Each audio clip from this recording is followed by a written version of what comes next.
안녕하세요. 47년생 대치동에 사는 정고혜라고 합니다. 안녕하세요. 일원동에 사는 46년생 정명숙입니다. 두 분 혹시 자녀 관계 같은 거 어떻게 되시나요? 저는 딸 하나예요. 저는 아들, 딸. 안녕하세요. 평생 중견 기업에서 일하고 퇴직한 68세 가장입니다. 저희 부부는 경기도 외곽에 10억 원짜리 아파트를 한 채 가지고 있습니다. 그렇다고 현금도 많은 게 아니라 딱 1,500만 원 뿐입니다. 2년 전에 하나뿐인 아들이 서울 송파에 전셋집을 구하며 결혼하겠다고 지원을 요청해 왔습니다. 어떻게 부모로서 아들의 부탁을 외면하겠습니까? 퇴직금과 평생 모은 현금 1억 5천만 원을 털어 아들 전세금으로 보탰습니다. 이거 주고 남은 돈으로 내가 아끼면서 좀 알뜰하게 살자라는 생각이었어요. 근데 문제는 그때부터 시작됐습니다. 아들이 다니던 회사를 그만두고 사업을 시작하더니 이제 매달 집 이자 낼 돈이 부족하다면서 띠를 말렸습니다. 차마 외면할 수 없어 매달 80만 원씩 대출 이자를 또 내주고, 그리고 또 몸이 아픈 아내가 손자 양육도 할 수 없어서 손자 육아비 명목으로 50만 원씩을 더 보태주고 있습니다. 저희 부부 연금 수입은 둘이 합쳐 월 210만 원입니다. 저희가 살기에도 좀 빡빡한 금액인데 아들내 보태주는 돈까지 더하지니 매달 적자가 나고 있습니다. 하지만 아들 내외의 부탁을 거절할 수 없었고, 최근에는 노인 일자리도 하면서 추가적으로 돈을 벌 수 있는 방법을 고민하고 있습니다. 그런데 얼마 전에 아들이 찾아와 또 충격적인 말을 하더군요. 아버지, 경기도 집 담보로 대출 1억 원만 받아주세요. 사업 확장해서 번듯하게 일어서면 이자까지 다 갚아드릴게요. 10억짜리 집 가지고 계시면서 자식 죽어가는 걸 보고만 계실 건 아니잖아요. 제 와이프는 불쌍한 자식 살리자며 대출을 받자고 난리입니다. 하지만 당장 내년이면 현금도 동나게 될 상황인데 자식한테 집 담보 잡혀주고 저희 노부부는 길거리에 나앉아야 됩니까? 이 자식을 어떻게 손절을 해야 될지 고민입니다. 라고. 그래서 먼저 이 자산을 보시면 아파트가 9억 5천만 원 경기도에 있고 대출은 없습니다. 그리고 예금 잔고가 1,500만 원인데 노후에 한 1,500만 원 정도 있는 거는 어떤 편인 것 같아요? 부족한가요? 충분할 것 같나요? 비상금으로? 뭐 크게 생각하면 부족하지만 여기 전체 생활 상태로 봐서는 이 정도면 충분하진 않지만 그래도 마음 든든할 것 같아요. 별로 충분하지 않다고 생각해요. 어느 정도 있어야 될 것 같나요? 한 3천 정도? 그 돈이면 노후에 예기치 못한 상황이 터져도 그렇죠. 갑자기 아파도 그렇고. 제가 살아보니까 그래도 아무리 없어도 5천은 있어야 아이들이 이제 손자, 손녀가 학원 가요. 또 중학교, 고등학교, 대학 가요. 그러면 등록금도 대지고, 그래서 그 정도는 최저라도 그 정도는 있습니다. 그리고 노후 소득이 국민연금 160만 원, 퇴직연금이 50만 원인데 여기서 1억 5천으로 퇴직금을 일시금으로 수령을 하고 남은 돈을 연금으로 돌린 것 같고요. 그 다음에 노인 일자리가 월 63만 원으로 총 소득이 273만 원입니다. 이 노후에 273만 원이라는 소득에 대해서는 또 어떻게 생각하세요? 살만하죠, 뭐. 살만하죠. 예. 알뜰하게 살면 살만해. 좀 모자라긴 하지만 한 달에 273만 원 아니 2,730만 원이라도 모자라는 거고 남는 건 남는 거잖아요. 그건 쓸만하다고 생각해요, 알뜰하게. 그냥 우리 이렇게 보통 크게 저기 하지 않는 생활에서는 적당하다고 생각해요. 그럼 이 주인공이 퇴직금 1억 5천을 빼서 전세금으로 좀 보태줬잖아요. 이건 좀 어떻게 생각하세요? 그것도 아니라고 봐요. 그래요? 예, 안 해요. 가서 땅을 파든 뭘 하든 본인이 알아서 해야지. 그걸 왜 보태주냐고요. 절대 보태주면 안 돼요. 저도 마찬가지예요. 대출을 받아도 자기네가 받아. 직장 다니면 다 대출해 주거든요. 그리고 자기 앞으로 자기가 받아야지. 부모 앞으로 하는 거는 부모를 힘들게 하는 거잖아. 그리고 이제 고정비를 보면 아파트 관리비랑 공과금이 25만 원, 건보료가 18만 원, 통신비 보험료가 15만 원, 의료지랑 뭐 영양제 사 먹고 이런 게 15만 원 정도. 그 다음에 아들 대출이자 보태주는 게 80, 베이비시터로 50, 그래서 총 고정비가 203만 원이거든요. 그리고 두 부부 생활하는데 식비랑 상품을 최대한 절약하면서 쓰는 중이라서 둘이서 100만 원 정도 나온대요. 총 300만 원 정도 나오는데 그래서 매달 90만 원씩 적자인데 이건 어떻게 보고 계시나요? 이렇게 실제로 은퇴 후 수입보다 지출이 많은 집이 좀 있나요? 그렇죠. 그래요? 그러니까 노인 일자리들을 찾아다니시는 분이 많아요. 왜냐하면 우리 시대는 여러 식구 살았기 때문에 나를 위해서 노후 뭐 이런 거 못 하신 분이 많아. 그런데 이제 한 분이나 두 분만 남았으면 그냥 건드리지 않으면 해결하시겠지. 근데 자녀들이 자꾸 손을 내밀면 여기도 뭐 자녀한테 80 일단 들어가잖아요. 베이비시터 빼고도. 이런 식으로 나가면 마이너스지. 여기 이제 힘드시겠어요. 그래서 지금 고정비에서도 자녀한테 나가는 비용이 이제 130만 원 정도 돼요. 이거 어떻게 생각하세요? 130 정도면은 그거를 안 나가게 하면은 노부부가 여유롭게 쓸 수 있잖아요. 그러니까 그 부모가 잘못 생각하고 있는 것 같아요. 베이비시터를 왜 주면 또 80만 원 왜 나가는 거예요? 그 주는 그 정신 상태가 부모로서 그건 사랑이 아니라고 봐요. 정말 자식, 손자를 사랑한다면은 한 푼도 주지 말아야 돼요. 홀로쓰기를 해야죠. 우리 때 말이야 다 홀로쓰기 했거든요.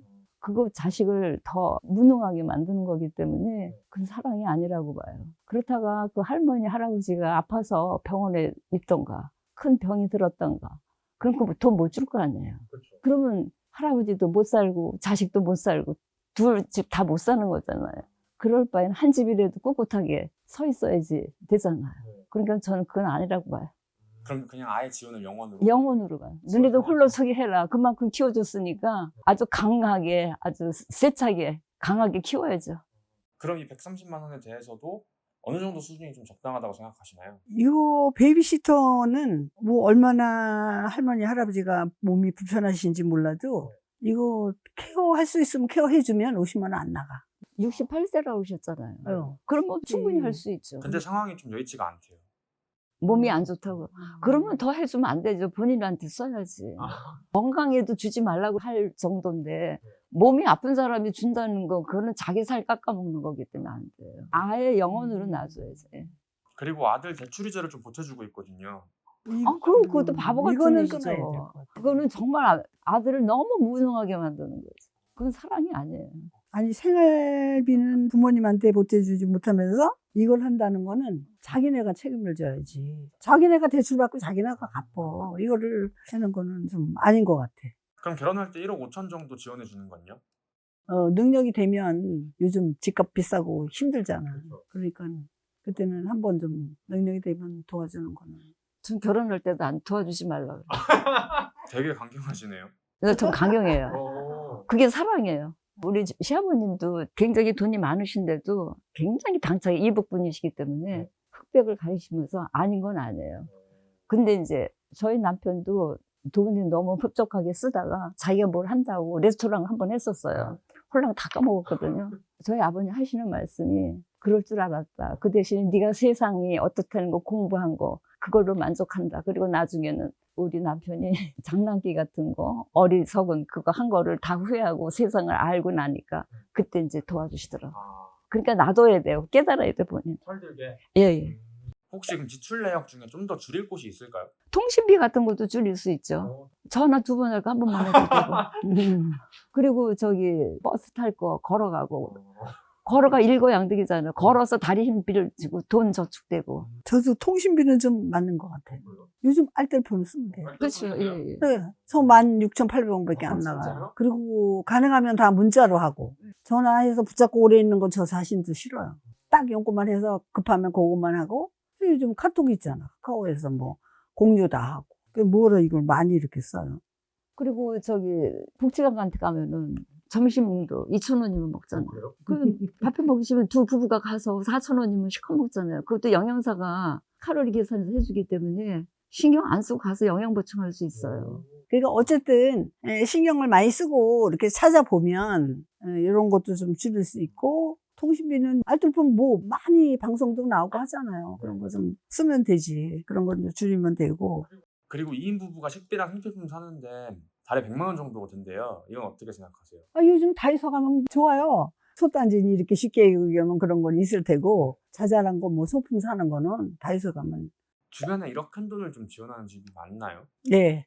어디 있어요? 근데 그거는 그 사람이 여유로워. 그 부모들이 여유로운 사람들은 많이 줘요. 근데 이제 주변에 거기 봐도 여유로워서 주는 거 하고 그 이상으로 달래서 가져가는 거 하고 그 차이가 있죠.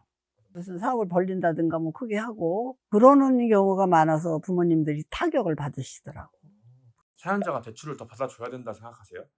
아들이 자기 사업 좀 확장을 하게 지금 살고 있는 집을 담보로 대출을 좀 더 받아달라. 이거 절대 반대. 자기가 일어서면 이제 이자까지 해서 다 갚겠다. 물론 좋아요. 100% 일어선다는 보장이 없잖아. 그게 한 번에 그 성공을 하면 돼. 성공을 못하면 또 놓고 하다가 부모 집도 날아가더라고. 그러니까 이거는 사업은 보장된 게 아니잖아. 그러니까 이거는 함부로 하는 게 아니야. 선생님은 대출을 더 받아주는 거 어떻게 생각하세요? 저도 반대예요. 근데 남편은 그런 생각인 것 같은데 아내가 너무 자식이 불쌍하다고 계속 이제 아유, 정에 끌리고 그러면 안 돼. 요즘은 가정에서 엄마가 더 생각 많이 하고 공부 많이 하고 위에 있어야 돼. 왜냐하면 경제 관리를 해야 되잖아. 그냥 넘어가면은 이제 같이 죽는 거죠. 예. 사실 그렇게 끊어냈을 때 자식이 부모를 원망하거나 그럴 수 있잖아요. 원망하려면 하려고 그러죠, 뭐. 그래요? 그건 철물러서 원망하는 거니까. 관계가 더 악화되진 않을까요? 악화되면 할 수 없는 거죠. 근데- 언젠간 철이 들어요. 근데 이걸 동관계로 악화될 일이라면 진짜 어쩔 수 없는 거지. 그래요? 만약에 내 자식이 이렇게 무리한 요청을 한다면 입장을 바꿔놓고 생각을 하라고 그래 볼 거예요. 너가 68세 된 아빠, 엄마고 내가 역할을 바꿔서 한번 연극까지 해보자. 그 너가 부모 노릇하고 내가 네가 하는 것처럼 너한테 할 테니까 마음이 어떤가 좀 받아봐라. 그렇게 역할을 분담을 해서 그렇게 한번 연극을 해보는 거 좋을 것 같아. 그럼 좀 고쳐질 것 같나요? 그렇죠. 그리고 뭐 부모가 이래라 저래서 해서 하는 것보다 역할을 바꿔가지고 하면은 피부를 좀 느낄 것 같아. 또 하나의 방법이 있다면 그게 본인은 100% 잘 될 거라고 믿고 달라고 그러지만 안 됐을 경우로 생각해 보자 우리. 그러면은 두 집이 다 일나는 거 아니야. 그러니까 생각을 바꿔서 그거 말고 그냥 다른 일을 찾도록 해라. 라고 얘기를 예, 하시고 예. 이런 자녀의 요청을 좀 현명하게 끊어낼 방법은 어떤가요? 저는 상대에게 부담되는 일, 기대는 일 없도록 각자 자기 선 지키고 자기 경제 관리나 모든 걸 하면서 그래서 여유가 있다면 그냥 마음 편히 나누는 걸로 그렇게 생각하고 살자 그랬어요. 그랬더니 그게 지금까지 잘 지켜 있고 저는 내 할 일을 열심히 하는 거예요. 바쁘게. 그 딸이 하나니까요. 네. 그러니까 독립적으로 키웠어요. 아동 심리학 교수가 귀한 자식일수록에 들꽃같이 키우래요. 내버려 두지만 이게 햇빛이나 우리 물이 다 주잖아요. 뒤에 한 발짝 물러서 봐주라는 거죠. 그래서 그렇게 키웠어요. 마지막으로 조언 한마디 부탁드립니다. 자식을 어렵다고 이러는 걸 안타깝게만 생각하지 마시고 약간 밀어내는 느낌으로 해서 그 아이도 좀 어려운 고비도 느끼고 성장할 수 있는 기회를 만들어주고 그런 기회를 갖게끔 유도하면서 거부했으면 좋겠어요. 저는 이웃집 아이 보듯이 보라고 하고 싶어요. 내 옆집 아이가 이런 행동을 하면 어떻게 생각을 할까? 이웃집 아이 보듯이 하면서 뒤에서 사랑으로 서포트해줘. 예. 그러면은 지혜롭고 냉철하게 그 아이한테 사랑이 가요. 그러기 때문에 이웃집 아이 보듯이 그렇게 하면 될 것 같아요.